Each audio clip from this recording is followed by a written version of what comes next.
Jadi kalau saya lihat di sini ya mungkin di dalam pondok pesantren mungkin tidak akan ada kenakalan ya mungkin. Kalau ada pun mungkin sudah terkontrol oleh pembinanya atau pengasuh atau yang ada di sini gurunya. Namun demikian siapa tahu suatu saat ini anak-anak semuanya kan keluar dari pondok, di mana namanya manusia itu di mana saja tentunya digoda oleh setan, digoda oleh setan. Di mana-mana ada setan. Jadi tidak menutup kemungkinan bahwa kita nanti setelah keluar dari sini mungkin melakukan hal-hal yang tidak baik. Tapi kita mudah-mudahan anak-anak sini bisa istiqomah. Karena seperti tugas kami ini Satbimas itu sebagai satuan pembinaan masyarakat. Jadi membimbing masyarakat, memberikan himbauan, pembinaan dan penyuluhan terhadap masyarakat untuk apa? Untuk kebaikan, semuanya itu untuk kebaikan. Seperti yang ini yang ada di sini nanti keluar dari sini kan untuk menyampaikan kebaikan. Wal takum minkum ummatun yad'una ilal khair wa ya'muruna bil ma'ruf wa yanhauna 'anil munkar ya kan. Jadi Dimas juga salah satu yad'una ilal khair untuk mengajak kepada kebaikan. Jadi masalah kenakalan remaja ini banyak sekali. Misalnya kebut-kebutan kalau anak-anak remaja ini. Kemudian tidak punya SIM mengendarai sepeda motor, ya. Kemudian penyalahgunaan narkoba, pergaulan laki-laki dan perempuan atau berbeda jenis, pergaulan bebas, yaitu termasuk di situ adalah kenakalan remaja. Oleh sebab itu kami himbau yang ada di sini nanti agar tetap istiqomah mulai dari saat ini untuk keluar dari sini dan seterusnya, nanti jangan sampai terpengaruh oleh fitnah-fitnah dunia. Jadi saat ini kalau keluar dari sana, keluar dari masjid atau keluar di masyarakat, banyak sekali fitnah-fitnah di dunia ini, banyak sekali kemaksiatan. Apabila kita tidak membentengi diri kita, maka akan terjerumus. Seperti narkoba. Narkoba pada saat ini banyak sekali. Hampir setiap bulan, bahkan hampir setiap minggu dari Polres Baritukwala itu menangkap penyalahgunaan narkoba. Ya kan? Dan setelah ditangkap di Polres, ditahan, setelah saya tanya, kalau kita tanya satu-satu, apakah mereka sholat? Tidak sholat. Jadi orang yang tidak sholat itu mudah sekali terpengaruh oleh narkoba. Saya juga prihatin sekali, ya orang-orang kena narkoba itu rata-rata agamanya Islam. Tetapi kenapa kok sampainya tidak mengamalkan apa-apa yang diperintahkan Allah dan Rasulnya? Ya mungkin itulah sebabnya kita dalam hal ini Satbimas memberikan penyuluhan, penanggulangan terhadap bahaya narkoba dan kenakalan remaja ini. Kami hanya berpesan pada adik-adik yang ada di sini, yang di dalam menuntut ilmu, ya supaya benar-benar menuntut ilmu yang memang ini wajib. Tolabul ilmi fardhatun ala kulli muslimin wal muslimat ila lahdi ila mahdi. Menuntut ilmu itu wajib bagi tiap muslim mulai dari ayunan sampai yang lahat. Dan yang dituntut, apa yang dituntut yaitu al ilmu salah satu mamasiha dzalika fardun ayatun muhammadun as-sunatun faidatun adilatun. Jadi ilmu itu ada 3. Selain yang ketiganya ada ilmu kebaikan.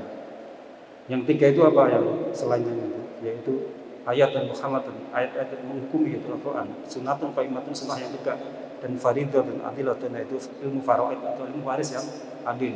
Yaitu 3, tapi sebenarnya sudah 2 dijadikan 1. Ilmu faraid sudah ada di Quran dan hadis, tapi hadisnya memang pernah baca seperti itu. Oleh sebab itu kepada anak-anak sekalian, jangan sampai nanti dengan kehidupan di dunia nyata nanti di luar sana jangan mudah terpengaruh. Jangan mudah terpengaruh oleh kemaksiatan dunia. Dan supaya istiqomah di dalam ketakwaan kepada Allah Subhanahu wa taala. Mudah-mudahan demikian. Kemudian yang selanjutnya tentang premanisme. Ada 3. Premanisme ini kalau di sekolahan biasanya, kalau di sini mungkin nggak ada. Di luar sana ada pemalakan, yaitu meminta secara paksa, mungkin dengan temannya, dengan orang luar dan lain sebagainya. Ini termasuk kenakalan remaja. Kalau di sini insya Allah terhindar dari segala macam itu karena ada yang menghina.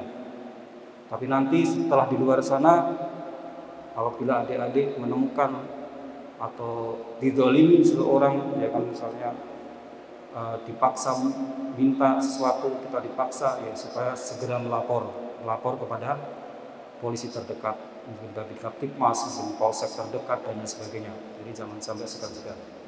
Karena tidak mungkin adik-adik yang ada di sini semua akan tinggal selamanya di sini. Tidak mungkin tinggal selamanya ada di sini. Pasti akan keluar, yaitu menyebarkan daripada atau mendakwahkan daripada Islam yang benar ini. Ya, tanpa kita usaha, tanpa kita sungguh-sungguh dan belajar, maka kita akan salah arah nanti. Oleh sebab itu, jangan sampai menyimpang nanti di luar, jangan sampai menyimpang. Kalau kita menyimpang, akan disimpangkan sungguh oleh Allah. Faman zagu azalullahu qulubahu. Kalau kita barang siapa yang menyimpang, akan disimpangkan sungguh. Kemudian yang ketiga kali masalah protokol kesehatan. Yang terakhir ini. Protokol kesehatan ya saat ini ada namanya PPKM Mikro. Pemberlakuan pembatasan secara mikro. Kegiatan masyarakat, pemberlakuan kegiatan masyarakat secara mikro. Jadi setiap RT misalnya ada yang COVID, yaitu diawasi. Ada namanya tracer COVID. Ya, kita bersyukur di sini yang santri ini selalu di swab.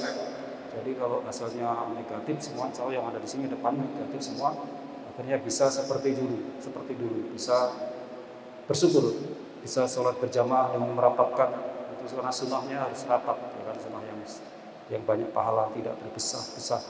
Ista'ulu wa la taqtalifu wa taqtalifa qulubikum, ya kan. Kita yang lainnya, kita masih ragu-ragu, ya kan? Jangan-jangan kita kena, ya kan? Akhirnya kita ada ikhtiar, yaitu dengan menggunakan masker, sering mencuci tangan, kemudian menjaga jarak, jaga kerumunan, karena kita masih ragu-ragu apakah ada COVID atau tidak.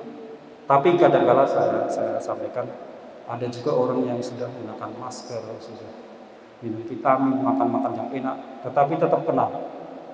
Itu banyak, tidak sedikit, tapi tetap kena. Apakah itu karena qadarullah? Ya mungkin bisa juga qadarullah, bisa juga itu sebagai takdir Allah. Tapi kita tidak hanya percaya pada takdir, tapi kita harus berusaha, berikhtiar bagaimana mencegah daripada COVID ini untuk melindungi diri kita sendiri, kemudian keluarga kita sendiri, ya, kemudian teman-teman kita sendiri dan sanak keluarga sendiri. Oleh sebab itu jaga dirinya sendiri. Kalau di ayat Al-Quran, ya ayyuhalladzina amanu qu anfusakum wa ahlikum nar. Tapi kalau itu hanya untuk ini aja. Hai orang-orang yang beriman, jaga dirimu dan keluargamu dari api neraka. Kalau seandainya diibaratkan COVID itu api neraka, ya maka jaga diri kita dan keluarga kita dari COVID itu. Ya, dengan cara membaca surat apa? Ada yang mengatakan surat apa yang harus dibaca? Ternyata surat edaran gubernur. Surat edaran gubernur atau surat edaran bupati yang harus dibaca. Kalau doanya mungkin doanya sudah hafal semua, tapi surat yang harus dibaca surat edaran, yaitu dengan aturan-aturan protokol kesehatan. Mungkin itu saja dari saya, tidak panjang lebar karena masih banyak kegiatan, dan sebelum saya tutup mungkin ada yang bertanya, siapa tahu kan, kita kan nggak tahu. Kalau ada yang bertanya silahkan tanya, kalau tidak ada ya tidak ajukan. Mungkin ada adik-adik yang belum makan kan. Kalau tidak ada yang bertanya, mungkin itu saja. Yang jelas saya pesan pada adik-adik semuanya agar dalam menuntut ilmu supaya benar-benar bersungguh-sungguh, dan mudah-mudahan apa yang dicita-citakan bisa tercapai, dan mudah-mudahan mari kita berdoa sama-sama, mudah-mudahan COVID-19 ini segera diangkat oleh Allah Subhanahu wa taala dari muka bumi ini, sehingga kita bisa melaksanakan ibadah dengan baik, benar, dan bisa kita bebas beribadah. Kadang-kadang kita mau umroh nggak bisa, mau haji nggak bisa karena terkendala COVID ini. Dengan diangkatnya ini, ya kita doa ini mudah-mudahan kita bisa hidup normal kembali seperti dulu, sehingga kita bisa bersalaman-salaman, ya, karena bersalaman akan merontokkan, menggugurkan dosa-dosa kita. Sekarang salaman aja udah susah, ya kan, hanya begini syarat, yaitu karena situasinya begitu. Oleh sebab itu ya mari kita selalu taati pada aturan pemerintah. Ya ayyuhalladzina amanu atiullaha wa atiur rasul wa ulil amri minkum. Kan di sini dikatakan ya orang yang beriman, kita semua adalah orang beriman, taat kepada Allah dan Rasul dan ulil amri. Jadi ulil amri adalah siapa? Pemerintah atau yang mengatur pada kamu sekalian. Nah, kalau di sekolah ya taati aturan-aturan di sekolah. Kalau kita sebagai aparat taati aturan pimpinan yang ada di pemerintah.